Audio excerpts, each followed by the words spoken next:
Cinema Classics is brought to you by the Gateway Film Center, 1550 North High Street, Columbus, Ohio. Further details and showtimes online at gatewayfilmcenter.org. The award-winning Cinema Classics is produced by John DeSando and Johnny DiLoretto. Listen to the shows and read reviews online at WCBE.org. I'm Johnny DiLoretto. I'm John DeSando. This is Cinema Classics, and 70mm is back. Whoa. I don't know if you know that or not. Only at the Gateway Film Only Center. at the Gateway Film Center. 70mm projection equipment, and we launched that with The Hateful Eight. Yeah. Quentin Tarantino's latest. I think Summer Sarah and I did that show. Oh, on is that right? Yeah, Did you I think really? so. Oh, that's amazing. But listen to this. Yeah. The Martian should have been in 70mm. The Martian should have been. Yeah. Oh, all right. Why? Because you need to see that Martian landscape? I know. But the big one, the one that everybody remembers, Yeah. is 2001, A Space Odyssey. Yeah, Stanley Kubrick's Wow. masterpiece. Wow. Yeah. I mean, So we're going to show that in 70mm. So this is the way it should be seen. boy, I can't wait. The way it was seen in Yeah. 1969. Yeah. And, you know, what is it about that film? Because it wasn't universally received when it came out.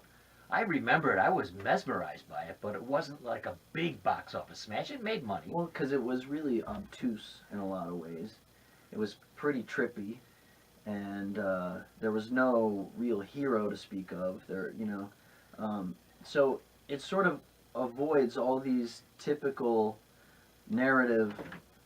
It's not just structured in some typically narrative way. And in fact, around that same time, I mean, prior to it, I think Star Wars made the big hit, which is completely opposite. Well, no, no. No, I don't know what I'm you're wrong. talking Let me about. do that over again. I don't know what you're talking What about. I'm talking about is Star Wars came out in I'm sorry. 1977. Okay, Star Trek 68, right? Okay, so Star Trek on TV. on TV Okay. prior to this, Yes. and then you have Star Wars after, Yeah.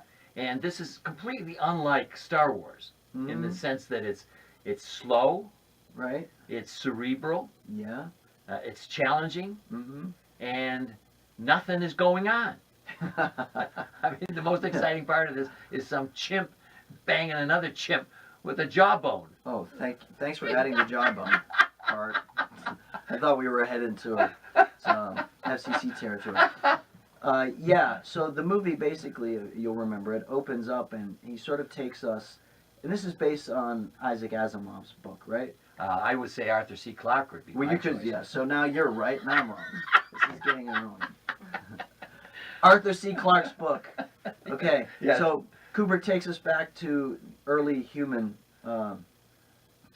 like warfare, right? Yeah. And there are these two chimpy types. Let's just say there's something about evolution in all this. Yeah, would you there's say? two chimpy types, and they touch this monolith, which has presumably been left by aliens, right? You would guess. And this structure imparts the seed of intelligence and of consciousness to these creatures, Yeah. and that begins our journey to humanity. Yeah, How was that? I think that's pretty good because most people don't know what the monolith is. Yeah, it's except a for the monolith. guy in the audience at the screening who yelled out, "It's God." Oh, he did. Right? Where was that? This was in the original screening. Somebody yelled it out, and you know, because Well, that's not dumb. no. That's actually pretty astute. I mean, if consciousness begets our knowledge of God, then that monolith is God. Yeah, I'm still. It's still, even after all these years, I haven't quite figured out the monolith. It's either that or a giant domino with no dots on it. No, it looks like a building in Boston. I mean, it's just something that I can't quite figure out. But I'll tell you this: when he, It looks like the Franklin County Courthouse.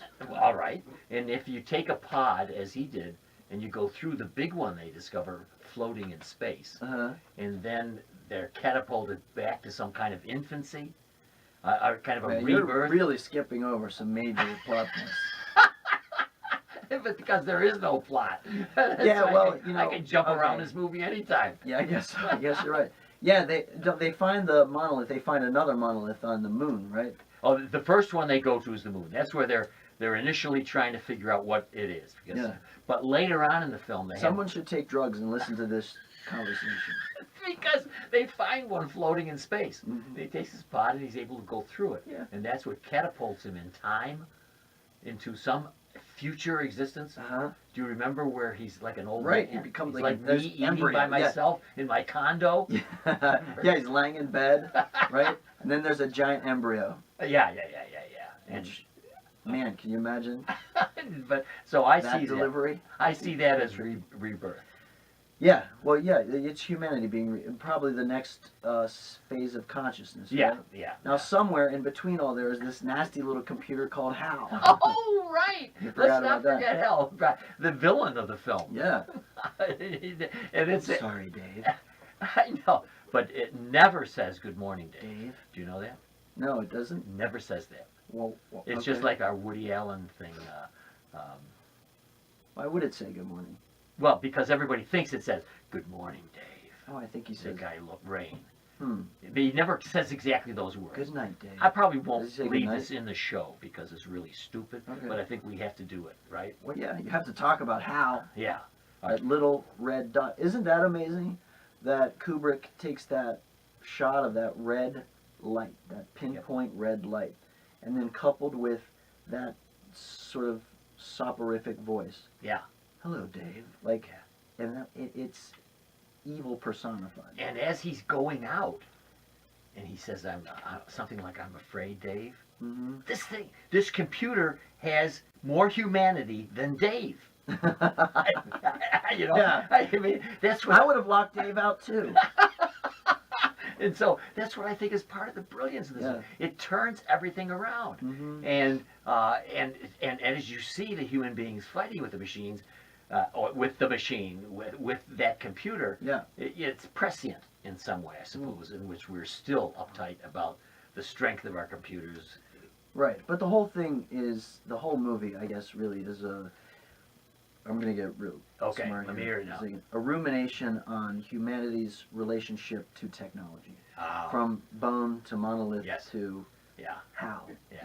And so brilliantly done that he has the two Strausses, Mhm. the Blue Danube and then the Zarathustra, Yeah. coming in here to kind of layer a beautiful, ethereal cast to the film, kind of Mhm. putting it into that intellectual atmosphere that soothes you. Yeah, But it's, I think the word you used, and I like it, soporific. soporific. I think so. I had to whip that one out because you threw down prescient. So, let me ask you, like in 1969, you know, that was pretty, like... Well, now uh, I think it was 68. All right, Okay. 68, Yeah. 69. A lot of people took acid and went to see this movie. Did you do that? I was always high, What- but you not were? on anything. Really? I just left living. So Because I watched this and I want to take an antacid. because one time when I was living in Vermont at that time, I Yeah. put up a big sheet Mhm. and showed my kids it on some projector. Really? Yeah, goofy. Wow, Yeah. so you reduced his movie to 16 millimeters. Yeah, Oh, I shit. did. Wow, On that a was a sheet. spectacular I way know to it. see I know it. I know. It was still pretty exciting, and it Mhm. is today. When we, you know, here's the thing.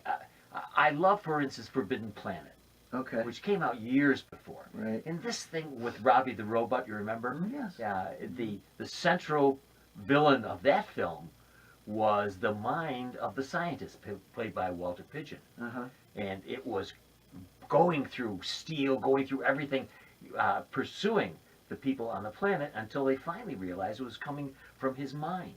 And I think that's as opposed, and I always use Star Wars, is everybody loves it, everything, it's great, but it's all movement. Yeah. It's all lasers. Yeah. And there's Well, some people don't even consider Star Wars science fiction. It's just an adventure set in space.